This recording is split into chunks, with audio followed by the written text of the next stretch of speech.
Under the glow of the harvest moon, the small town of Ravensvale thrived on its rich folklore.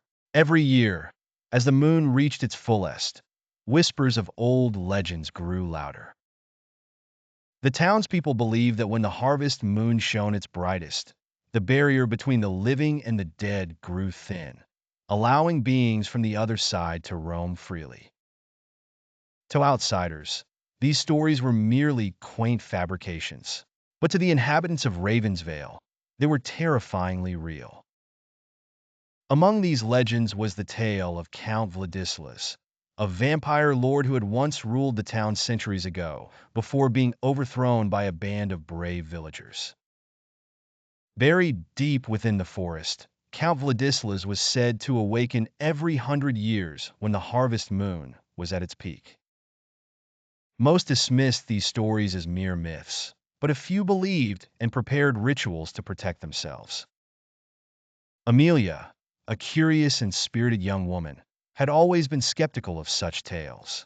She saw them as mere superstitions designed to keep children in line. But when her best friend, Lyndon, went missing just a few nights before the harvest moon, her skepticism began to waver. Determined to find Lyndon, Amelia ventured into the dark, foreboding forest despite the warnings. Guided only by the faint light of a lantern, she navigated through twisted trees and eerie silence. It wasn't long before she stumbled upon an ancient mausoleum. The air grew colder around her, and an ominous feeling settled in her chest. Inside, the mausoleum was decrepit and filled with the stench of decay. At its center lay a grand coffin, adorned with intricate carvings and a blood-red seal. As Amelia approached, she heard a faint, almost imperceptible whispering.